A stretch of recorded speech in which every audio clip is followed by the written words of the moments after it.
యోబు గ్రంథం యోబు గ్రంథం 27వ అధ్యాయము. యోబు గ్రంథం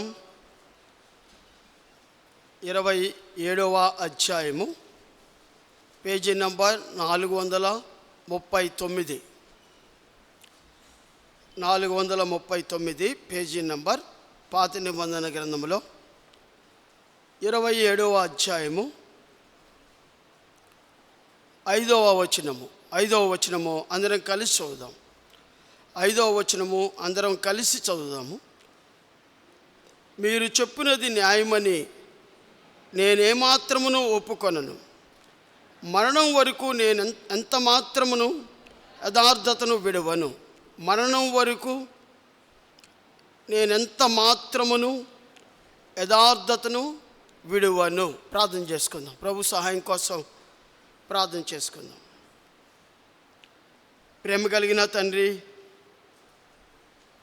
కృప కలిగిన దేవా, నీకు అలాది వందనాలు, స్తుతులు, స్తోత్రాలు చేయించుకున్నాం. ప్రజలు నీవారు ప్రభా, వాక్యము నీది, మీరు మాత్రమే మాట్లాడమని కోరుకుంటున్నాం. పరలోక సంబంధమైన మాటలు మేము వినటానికి సహాయం చేయండి. దాని ప్రకారంగా నడుచుకునే భాగ్యము నాకు, నాతో పాటు వింటున్న నీ ప్రజలకు దయచేయండి. శరీరానుసారమైన మాటలు నోటికి రాకుండా ఆత్మానుసారమైన మాటలు మాకు అనుగ్రహించమని కోరుకుంటున్నాం. తద్వారా బలలో యోగ్యంగా పాలు పొందే భాగ్యము మా అందరికీ మీరు దయచేయమని కోరుకుంటూ యేసయ్య నామములో ప్రార్థించి మిక్కింత వేడుకుంటున్నాం తండ్రి, ఆమేన్.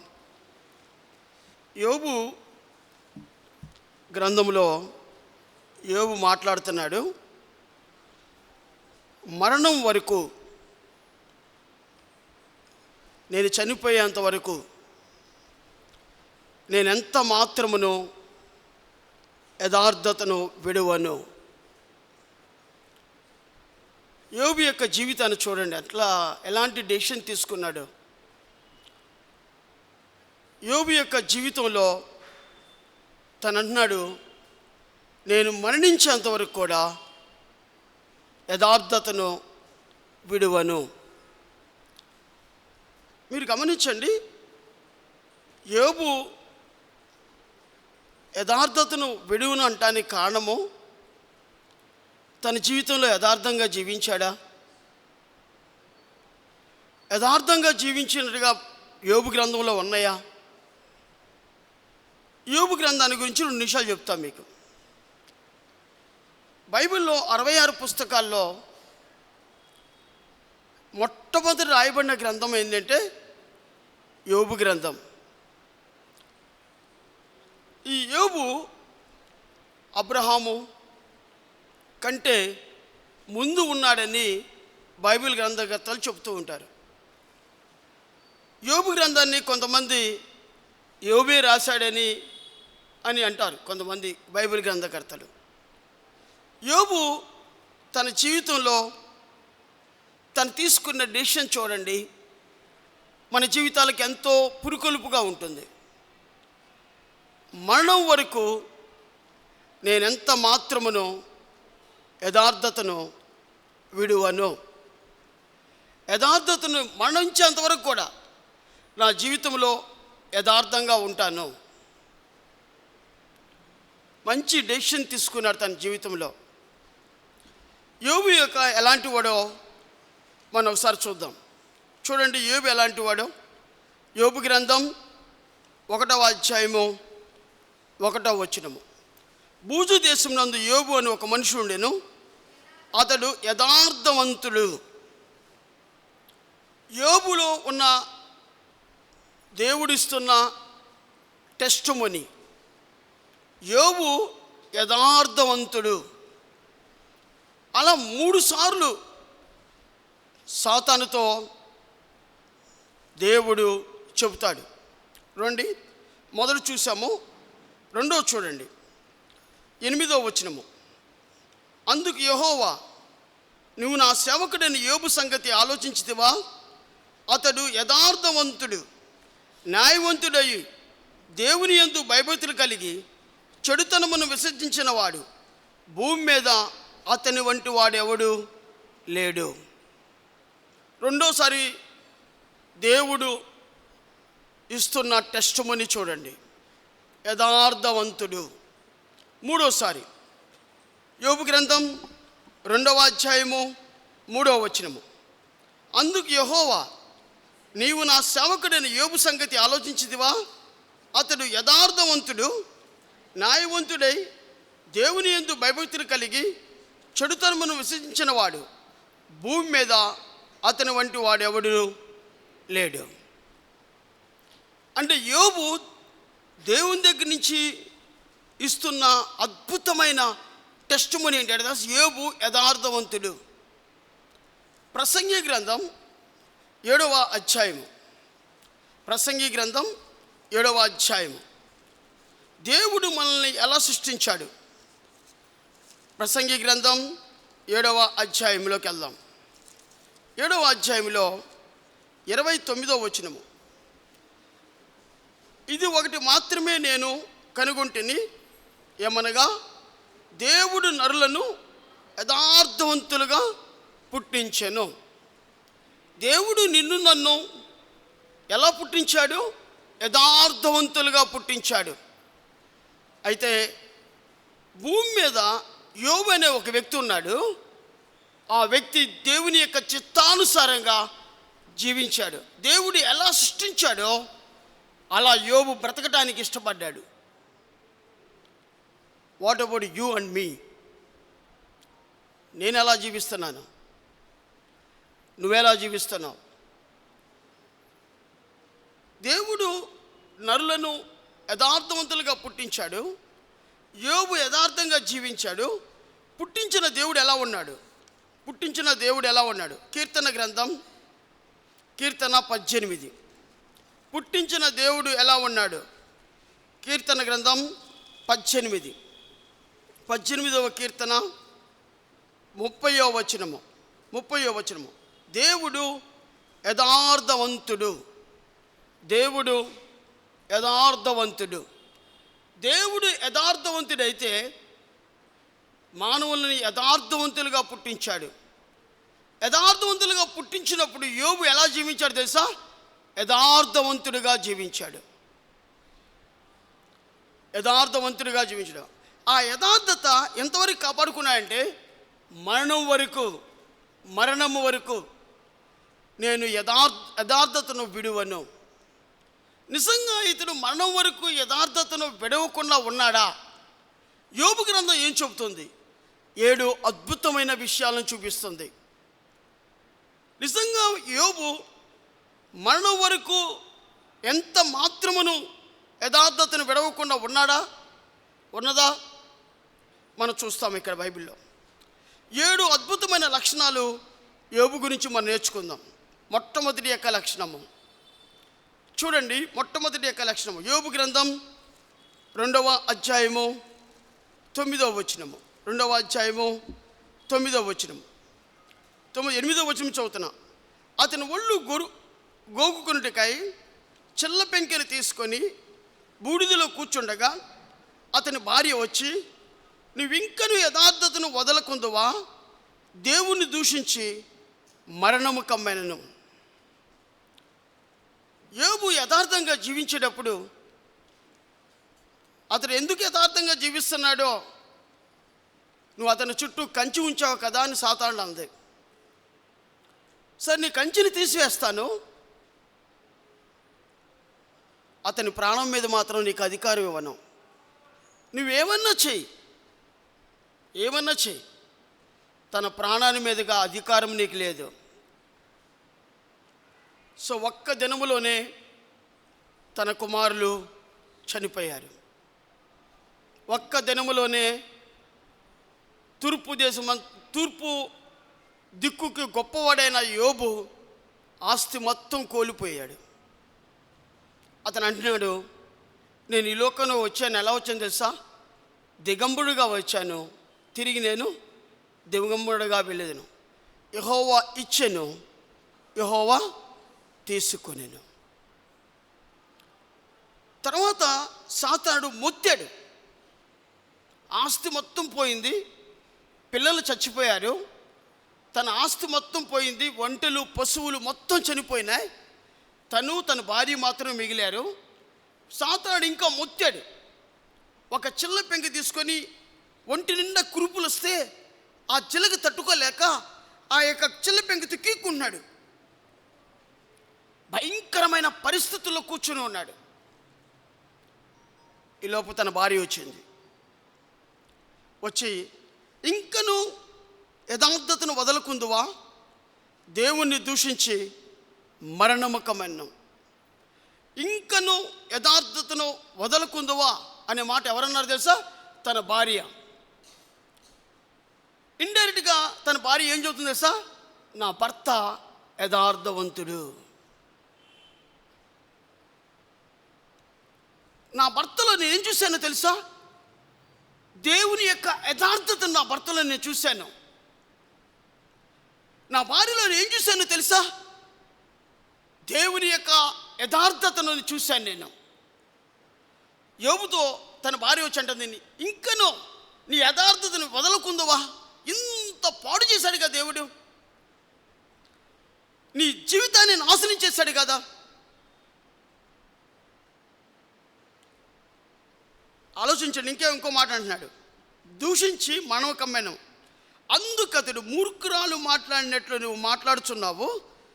మనము దేవుని వలన మేలును అనుభవించుదామా, కీడును మనం అనుభవింపతగదా అనెను. ఈ సంగతుల్లో ఏ విషయమందును యోబు నోటి మాటైనను పాపము చేయలేదు. చూడండి, యోబు తన జీవితంలో పొద్దున్న లెగిస్తే టీ ఇచ్చే ఆమె, పొద్దున్న లెగిస్తే టిఫిన్ పెట్టే ఆమె, పొద్దున్న లెగిస్తే టవల్ ఇచ్చే ఆమె,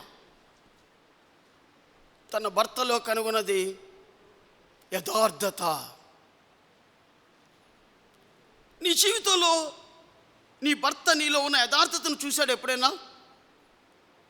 నీలో ఉన్న యథార్థత నీ పిల్లలు చూశారా? భార్య స్థానంలో ఉన్న నిన్ను భర్త నేను చూశాడా? నీ యథార్థత.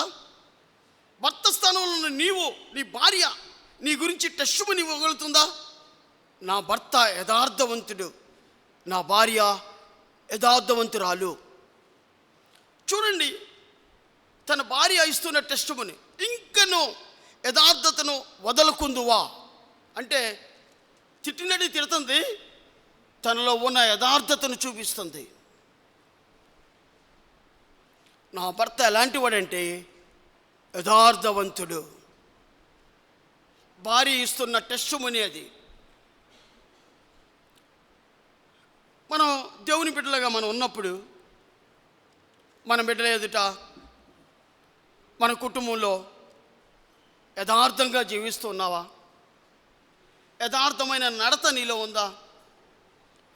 యథార్థంగా జీవించే లక్షణాలు నీలో ఉన్నాయా? ఆలోచించు. యెహోవా ఇచ్చెను, యెహోవా తీసుకొనెను.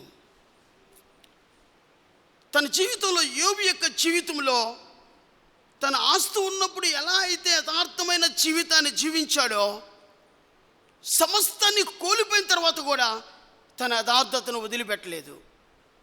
ఆయన అంటాడు, మరణమంత వరకు నా యథార్థతను నేను విడవను. నా యథార్థత ఎంతవరకు ఉంది తెలుసా? నేను చనిపోయేంత వరకు కూడా నా యథార్థతను నేను విడవను. నాకు ఆస్తి ఉన్నా లేకపోయినా, పిల్లలున్నా లేకపోయినా, సమస్తాన్ని కోల్పోయినా సరే, నా దేవుడు యథార్థవంతుడు, నేను యథార్థంగా జీవిస్తాను. ఒంటి నిండా కురుపులు వచ్చినాయి యోబు, అయినా నా యథార్థతను విడవను. నేను యథార్థతను విడవను. మొట్టమొదటి యోబు యొక్క జీవితంలో మనం నేర్చుకోవాల్సిన మొట్టమొదటి పాఠం ఏంటి తెలుసా? నేను ఇంకను యథార్థతను వదలకుండును. నేను యథార్థంగా జీవిస్తాను. ఎక్కడ యథార్థంగా ఉండి దేవుణ్ణి దూషించను. మేలు చేసినా దూషించను, కీడు చేసినా దూషించను. నా దేవుడు యథార్థవంతుడు. నాలో నా దేవుని యొక్క లక్షణాలు నాలో నుంచి బయట కనపడాలి. నా దేవునికి ఉన్న లక్ష్యం ఏంటో తెలుసా? యథార్థత. ఆ లక్షణము నా ప్రభువులో చూశాను. ప్రభువులో ఉన్న లక్షణము నాలో ఉంది. నాలో ఉన్న లక్షణము నా బిడ్డలు, నా భార్య, నా భర్త చూడాలి. నీలో ఉన్న యథార్థత నీ బిడ్డలు, నీ భార్య, నీ భర్త చూడలేకపోతే సంఘము చూసిద్దా? ఒకవేళ సంఘం చూడలేకపోతే సమాజం చూసిద్దా? సమాజం చూడలేకపోతే నీ చుట్టూ ఉన్న ప్రదేశంలో ఉన్న ప్రజలు నీలో ఉన్న యథార్థతను చూడగలుగుతారా? ఒకవేళ నీలో యథార్థత లేదేమో, ప్రభువు నిన్ను యథార్థవంతులుగా చూడాలని ఇష్టపడుతున్నాడు. యథార్థవంతులుగా జీవించటానికి దేవుడు ఇష్టపడుతున్నాడు. యోబు యొక్క జీవితంలో మొట్టమొదటిది, తన యొక్క ఎంత భయంకరమైన పరిస్థితి వచ్చినా కూడా యథార్థతను విడిచిపెట్టలేదు. రెండవ లక్షణానికి వెళ్దాం మనం. రెండవ లక్షణము రండి. యోబు గ్రంథం 4వ అధ్యాయము. యోబు గ్రంథం 4వ అధ్యాయము 6వ వచనము. నీ భక్తి నీకు ధైర్యం పుట్టింపదా? నీ యథార్థ ప్రవర్తన నీ నిరీక్షణకు ఆధారము కాదా?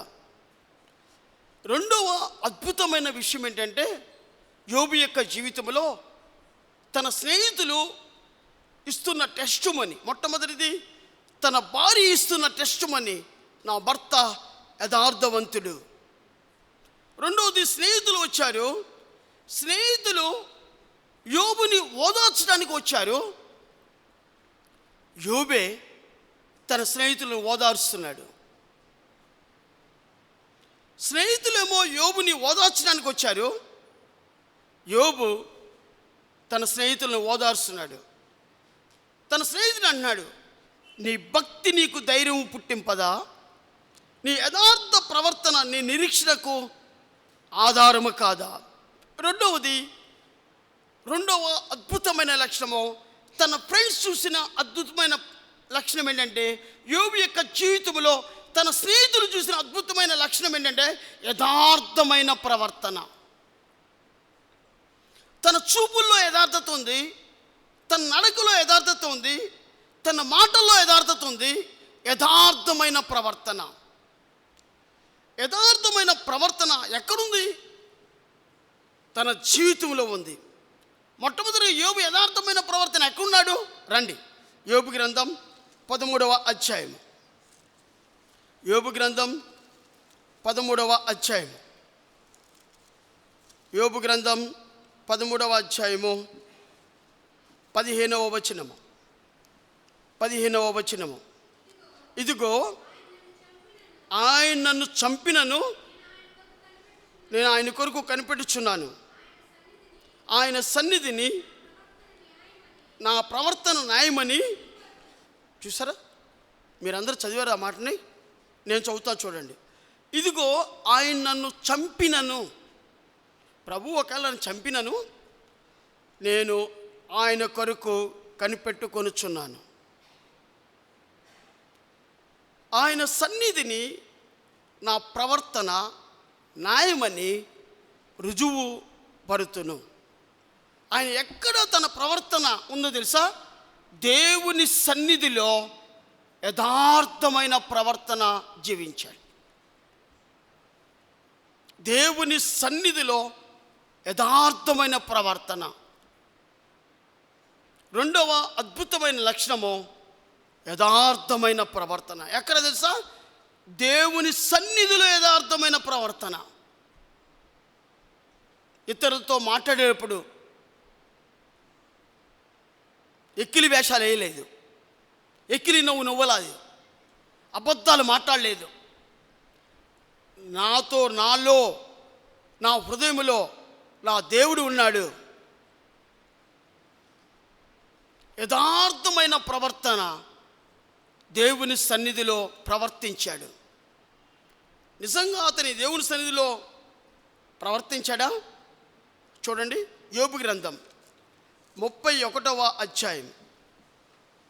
యోబు గ్రంథం 31వ అధ్యాయం. యోబు గ్రంథం 31వ అధ్యాయం 4వ వచనము. ఆయన నా ప్రవర్తన ఎరుగును కదా, నా అడుగుజాడలన్నింటినీ లెక్కించును కదా. చూడండి, ఆయన నా ప్రవర్తన నెరుగును కదా. ఆయన సన్నిధిలో తిరుగుచుంటే నా అడుగుజాలన్నీ లెక్కిస్తాడు ఆయన.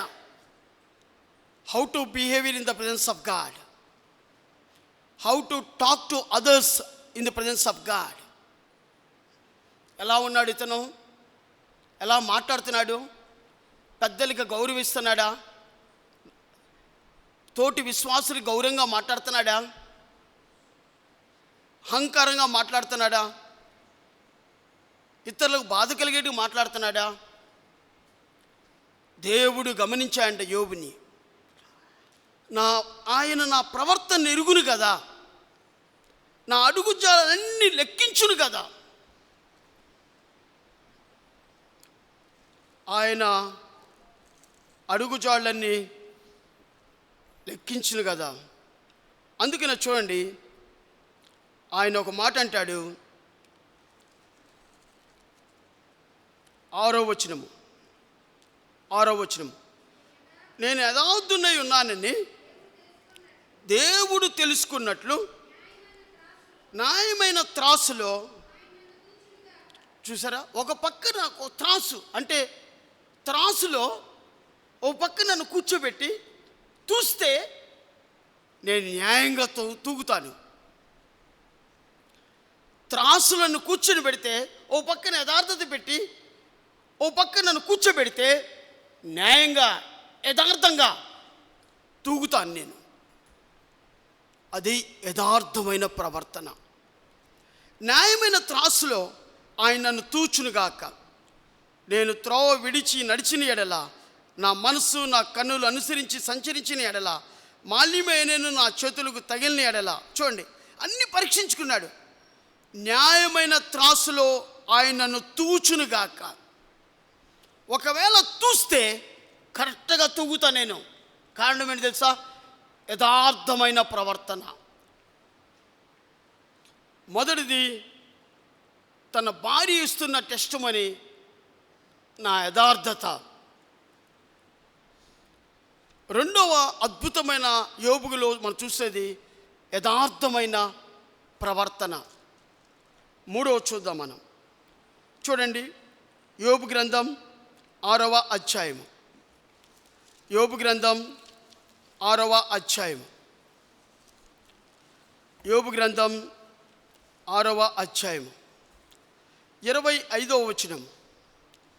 యథార్థమైన మాటలు ఎంతో బలమైనవి, అయినను నీ గద్దింపు దేనికి ప్రయోజనము.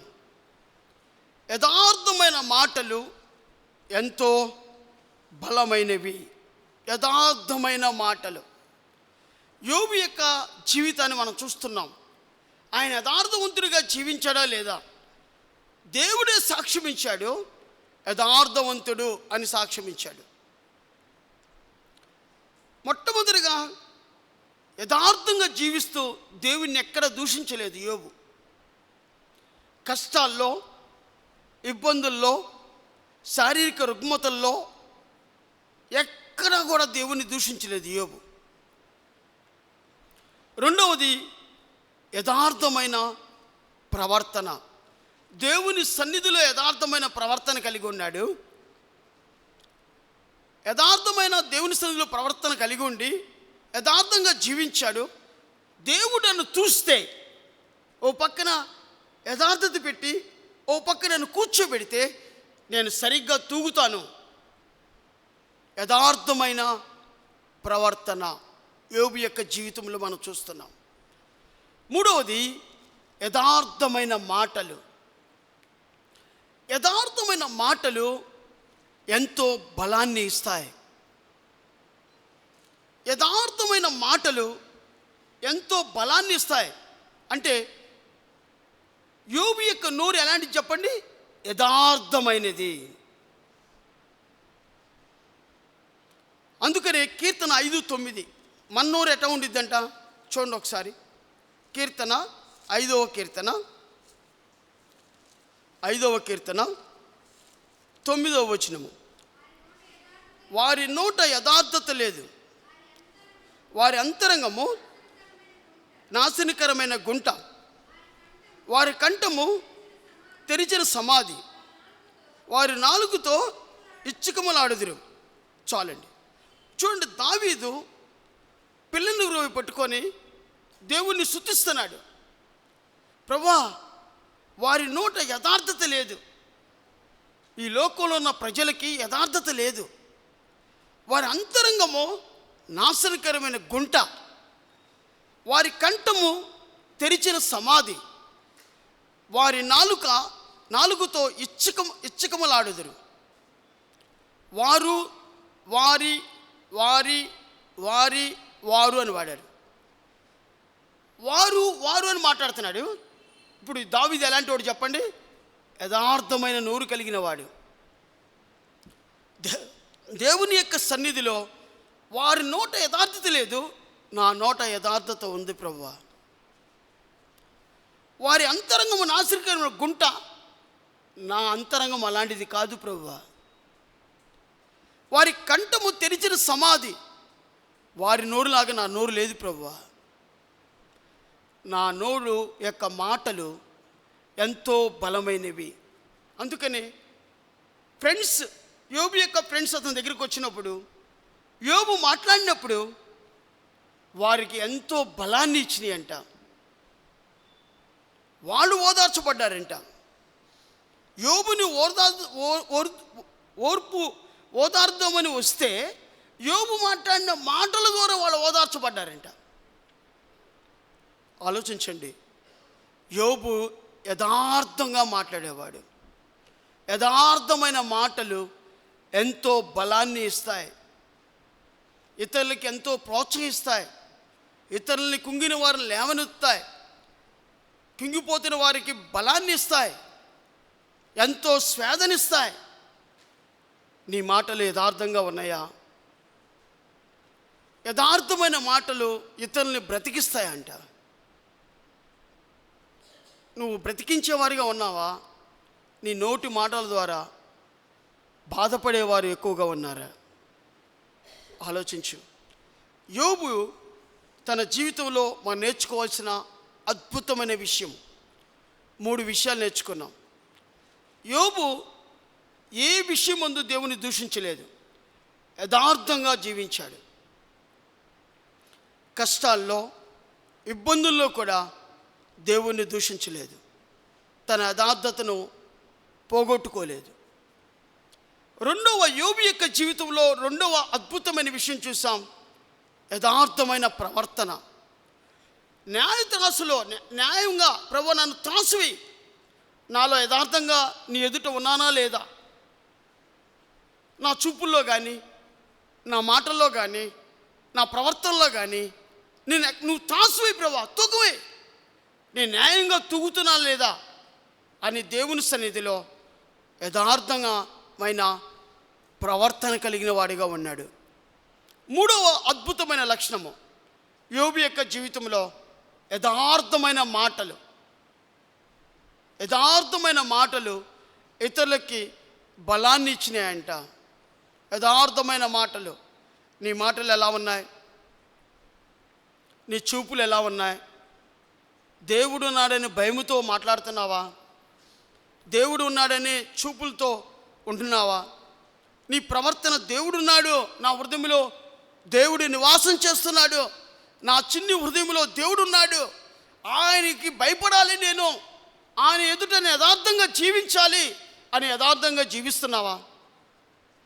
లేదా ఇంటిలో ఒక రకంగా, మందిరంలో ఒక రకంగా, ఆఫీసులో ఒక రకంగా రోడ్డు మీద ఒక రకంగా రకరకాలుగా కనపడుతున్నావా?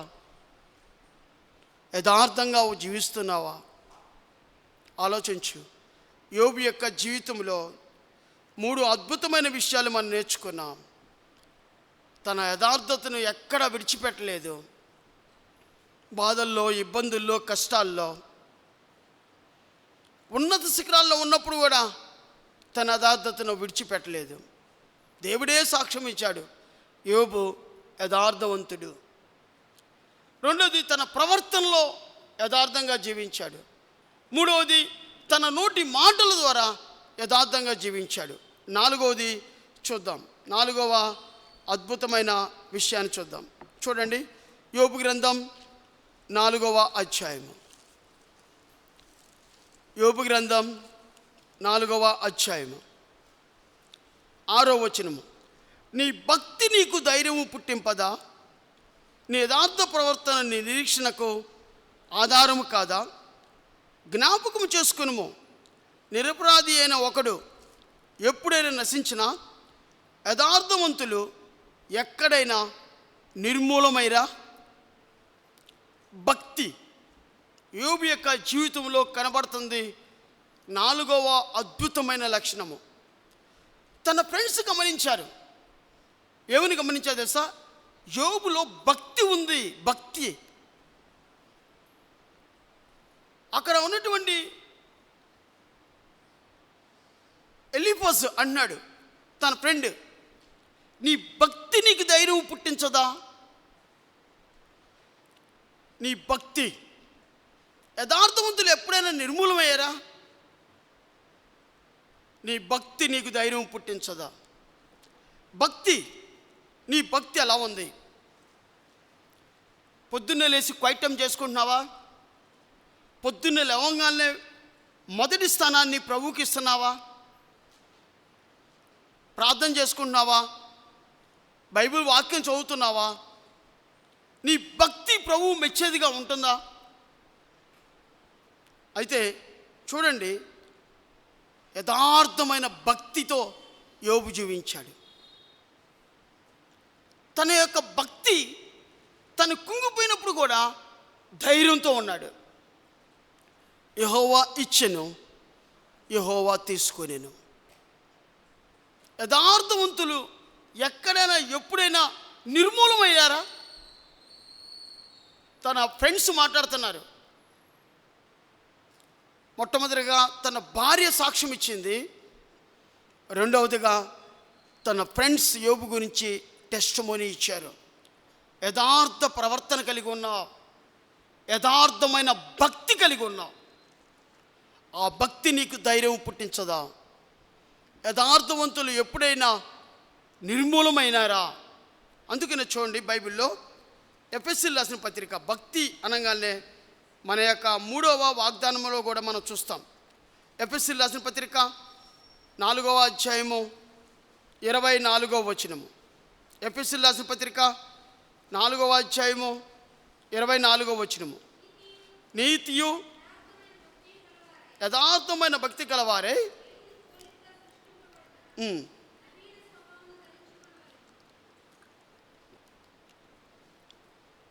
నీతియు యథార్థమైన భక్తి కలవారై దేవుని పోలికగా సృష్టించబడిన నవీన స్వభావమును ధరించుకొనిడి. ఎలాంటి భక్తి కావాలి మనకి? యథార్థమైన భక్తి. ఎవరో వచ్చి చెప్పడం కాదు, నువ్వంతే నువ్వు లెగవాలి. దేవునితో భయముతో భక్తితో మోకరించాలి, ప్రార్థన చేసుకోవాలి, వాక్యాన్ని చదువుకోవాలి. వాక్యం ద్వారా దేవుడు నాతో మాట్లాడుతున్నాడో దాని ప్రకారంగా జీవించాలి. అలా జీవించడం అనేది యథార్థమైన భక్తి. యథార్థమైన భక్తి. ఈ యథార్థమైన భక్తి ఏం చేస్తుంది? మనం చూస్తే దేవుని పోలికగా మారుస్తుంది, దేవుని యొక్క స్వరూపంలోనికి మారుస్తుంది. అంత మాత్రమే కాదు, ఇంకేం చేస్తుంది? నవీన స్వభావాన్ని ధరించుకునేవారిగా చేస్తుంది. యథార్థమైన భక్తి దేవుని పోలికలో మారుస్తుంది. నవీన స్వభావాన్ని ధరించుకునేట్టుగా చేస్తుంది. నీ భక్తి ఇలాంటి దేవుని పోలికగా మార్చబడుతున్నావా? దేవుని స్వారూప్యములోనికి మార్చబడుతున్నావా? నవీన స్వభావంలోనికి మార్చబడుతున్నావా? నీ భక్తి నా భక్తి ఎలా ఉంది? ఎలాంటి భక్తితో మనం జీవిస్తున్నాం? యోబు జీవితంలో దేవుని పోలికలోనికి నడవబడ్డాడు. రెండవది, నవీన స్వభావాన్ని ధరించుకున్నాడు. 4 అద్భుతమైన లక్షణాలు చూసాం. యోబు తన యథార్థతను బట్టి ఎక్కడ దేవుని దూషించలేదు. 2, యథార్థమైన ప్రవర్తన కలిగి ఉన్నాడు. 3, యథార్థమైన మాటలు కలిగి ఉన్నాడు. 4, యథార్థమైన భక్తి కలిగి జీవించాడు. 5వ చూద్దాం. చూడండి, 5వది యోబు గ్రంథం 17వ అధ్యాయం. యోబు గ్రంథం 17వ అధ్యాయం 8వ వచనము. యథార్థవంతులు దీన్ని చూచి ఆశ్చర్యపడుదురు, నిర్దోషులు భక్తిహీనుల స్థితిని చూచి కలవరపడుదురు. చాలండి. యథార్థవంతులు దీన్ని చూచి ఆశ్చర్యపడుదురు. దేన్ని చూసి ఆశ్చర్యపడతారు యథార్థవంతులు? నీలో ఉన్న యథార్థమైన ప్రవర్తన చూసి, యథార్థమైన మాటలను బట్టి, యథార్థమైన భక్తిని బట్టి, యథార్థమైన జీవితాన్ని బట్టి ఇతరులు ఆశ్చర్యపడతారు. ఆశ్చర్యపడటం అంటే ఏంటి? యెషయా గ్రంథం 9వ అధ్యాయం 6వ వచనంలో ఉంది. మన ప్రభు గారికి లక్షణాలు మనం చూస్తాం అక్కడ. మన ప్రభు ఎలాంటి వాడు? ఆశ్చర్యకరుడు, ఆలోచనకర్త, బలవంతుడైన దేవుడు, నిత్యులకు తండ్రి, సమాధానకర్త అయిన అధిపతి. యేసు ప్రభువులో ఉన్న లక్షణము ఆశ్చర్యకరుడు. ఇక్కడ యోబు యొక్క జీవితాన్ని మనం చూస్తుంటే, యోబు యొక్క జీవితం ఇతరులకి ఎలా ఉంది? ఆశ్చర్యం కలగజేసింది. నీ జీవితము ఎవరికైనా ఆశ్చర్యాన్ని కలగజేసిందా? నా జీవితం ఎవరికైనా ఆశ్చర్యాన్ని కలగజేసిందా? ఆశ్చర్యాన్ని కలగకుండా ఉండడానికి కారణం తెలుసా? మనలో యథార్థమైన ప్రవర్తన లేదు, యథార్థమైన నోటి మాటలు లేవు, యథార్థమైన జీవితం మన జీవితంలో లేదు, యథార్థమైన భక్తి మన జీవితంలో లేదు. అందుకని మన జీవితాలు ఇతరులకి ఆశ్చర్యాన్ని కలగచేయట్లా. కానీ యోబు యొక్క జీవితము తన భార్యకు ఆశ్చర్యం కలగజేసింది, తన ఫ్రెండ్స్కి ఆశ్చర్యాన్ని కలగజేసింది. యథార్థమైన జీవితము ఇతరులకి ఆశ్చర్యాన్ని కలగజేస్తుంది. యోబు యొక్క జీవితము తనకు, తన కుటుంబానికి, ఇతరులకు ఆ ఊజు దేశం నందు ఆశ్చర్యాన్ని కలగజేసింది. యోబు యొక్క జీవితము ఆశ్చర్యాన్ని కలగజేసింది. ఆ 5 లక్షణాలు మనం నేర్చుకున్నాం. 5 లక్షణాలు. మొట్టమొదటిది, యోబు యొక్క జీవితంలో మనం నేర్చుకున్నది యథార్థమైన జీవితాన్ని జీవించాడు. 2, యథార్థమైన ప్రవర్తన జీవించాడు. 3, యథార్థమైన మాటలు జీవించాడు. 4, యథార్థమైన భక్తి కలిగి జీవించాడు. యోబు యథార్థమైన జీవితం చూసి ఇతరులు ఆశ్చర్యపడ్డారు. 5 లక్షణాలు చూసేసాం. 6వ లక్షణం చూడండి. 6వ లక్షణము యోబు గ్రంథం 42వ అధ్యాయం. యోబు గ్రంథం 42వ అధ్యాయం 10వ వచనం చూడండి. మరియు యోబు తన స్నేహితుల నిమిత్తము ప్రార్థన చేసినప్పుడు యెహోవా అతని క్షేమస్థితిని మరలా అతనికి దయచేసెను. మరియు యోబునకు పూర్వము కలిగిన దానికంటే రెండొంతుల అధికముగా యెహోవా అతనికి దయచేసెను. యోబు యొక్క యథార్థమైన జీవితాన్ని చూసి దేవుడు క్షేమస్థితిని అనుగ్రహించాడంట. యథార్థవంతులుగా మనం జీవిస్తే పరలోకం యొక్క క్షేమస్థితిని కలిగి ఉంటాం. యథార్థవంతులుగా జీవించకపోతే ఆ క్షేమస్థితిని మనం చూడం. యోబు ప్రార్థన చేస్తే అతనికి క్షేమస్థితిని మరలా దయచేశాడంట. క్షేమస్థితి, యథార్థవంతులు క్షేమస్థితిని కలిగి ఉంటారు. యథార్థవంతులు అపోస్తుల కార్యములు 9వ అధ్యాయం 31వ వచనములో సంఘము క్షేమాభివృద్ధి నొందిందట. యథార్థవంతులు ఉండటం వల్ల సంఘము క్షేమాభివృద్ధి నొందింది. యోబు యథార్థంగా జీవించబట్టి క్షేమస్థితిని చూశాడు. క్షేమస్థితిని, రెండొంతుల ఆశీర్వాదాన్ని చూశాడు. రెండొంతుల ఆశీర్వాదాన్ని చూశాడు. నువ్వు యథార్థంగా జీవిస్తే క్షేమస్థితి నీ కుటుంబానికి ఉంటుంది, నీ సంఘానికి ఉంటుంది. క్షేమస్థితి అంటే అర్థమేంటి తెలుసా? సమాధానంతో ఉంటారు. సమాధానము మన కుటుంబంలో ప్రజ్వలింపజేస్తుంది. మన సంఘము సమాధాన స్థితిలో ఉంటుంది. అందుకనే క్షేమాధారకరంగా ఉండాలి మన సంఘము. యోబు యథార్థంగా జీవించాడు, తన జీవితంలో క్షేమస్థితిని చూశాడు. 6వది కారణం ఏంటంటే యోబు యథార్థవంతుడు. యోబు యథార్థవంతుడు కాబట్టి ఏ విషయంలో దేవుని దూషించలేదు. 2వది యోబు యథార్థమైన ప్రవర్తన కలిగిన వాడు. 3వది యోబు యథార్థమైన మాటలు కలిగిన వాడు. 4వది యథార్థమైన భక్తి కలిగిన వాడు. 5వది యథార్థమైన జీవితము ఇతరులకు ఆశ్చర్యాన్ని కలగజేసింది. ఏమి ఆశ్చర్యాన్ని కలగజేసింది? యథార్థమైన జీవితము యోబు యొక్క జీవితంలో క్షేమస్థితిని తీసుకొచ్చింది. క్షేమస్థితిని తీసుకొచ్చింది. నువ్వు యథార్థంగా జీవిస్తే నీ కుటుంబము క్షేమస్థితిని చూస్తావు, నీ సంఘము క్షేమస్థితిని చూస్తావు. 7వది, లాస్ట్ అండ్ ఫైనల్గా 7వది చూద్దాం మనం. రండి, యోబు గ్రంథం 42వ అధ్యాయం. యోబు గ్రంథం 42వ అధ్యాయము 15-16 వచనాలు చదువుదాం. ఆ దేశమంతటను యోబు కుమార్తెలంత సౌందర్యవంతులు కనబడలేదు. వారి తండ్రి వారి సహోదరులతో పాటు వారికి స్వాస్థ్యం ఇచ్చెను. అటు తరువాత యోబు 140 సంవత్సరములు బ్రతికి తన కుమారుల కుమారులను 4 తరం వరకు చూచెను.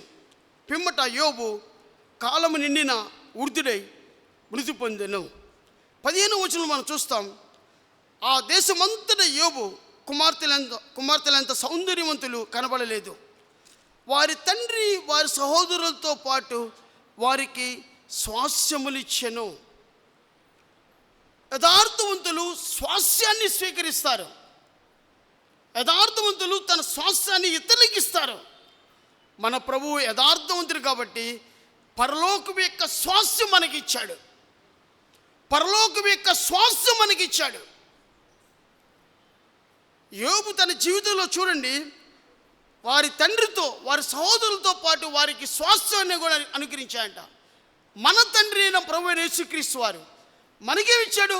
పరలోకం యొక్క స్వాస్థ్యాన్ని మనకిచ్చాడు. యథార్థవంతులు ఆ స్వాస్థ్యాన్ని స్వతంత్రించుకుంటారు. దేవుని బిడ్డలారా, 7 అద్భుతమైన లక్షణాలను మనం చూసాము యోబు యొక్క జీవితంలో. యోబు యథార్థవంతుడు. యథార్థవంతుల్లో ఏ విషయం మందును దేవుని దూషించలేదు. నంబర్ 1, యథార్థంగా జీవించాడు. ఉన్నత శిఖరాల్లో ఉన్నప్పుడు దేవుణ్ణి దూషించలేదు. అంత కోల్పోయిన తర్వాత, అంత పాడైపోయిన తర్వాత, ఆఖరి తన బిడ్డలు కూడా చనిపోయిన తర్వాత కూడా దేవుణ్ణి దూషించలేదు. 2వది యథార్థమైన ప్రవర్తన జీవించాడు. 3వది యథార్థమైన మాటలు మాట్లాడినాడు. 4వది యథార్థమైన భక్తి జీవించాడు. 5వది యథార్థవంతుడు కాబట్టి ఇతరులకు ఆశ్చర్యాన్ని చూపించాడు. దేవుని యొక్క ఆశ్చర్య క్రియలను ఇతరులకు చూపించాడు. 7వది యథార్థవంతులు క్షేమస్థితిని కోరుకుంటారు. 6వది 7వది యథార్థవంతులు పరలోకపు యొక్క స్వాస్థ్యాన్ని స్వతంత్రించుకుంటారు. అట్టి కృప ప్రభు మనందరికీ దయచేయునుగాక. చూడండి, చివరి మనం చదువుకున్న పారాగ్రాఫ్ మళ్ళీ ఒకసారి చదువుకుందాం. యోబు గ్రంథం 27వ అధ్యాయం 5వ వచనము. మీరు చెప్పినది న్యాయమని నేనెంత మాత్రం ఒప్పుకొనను, మరణం వరకు నేనెంత మాత్రమును యథార్థతను విడువను. మరణం వరకు నేనెంత మాత్రమును యథార్థతను విడువను. ఈ మాట యోబు యొక్క జీవితంలో సత్యమా కాదా? సత్యము కదండి. మన జీవితంలో ఎప్పుడవుతుంది అది సత్యము? మరణం వరకు నిజంగా మనం యథార్థంగా జీవిస్తావా? అట్టి కృపా ప్రభు మనందరికీ దయచేయనుగాక. ఆమె. తల్ల వంచండి, ప్రార్థన చేసుకుందాం. తల్ల వంచండి, ప్రార్థన చేసుకుందాం.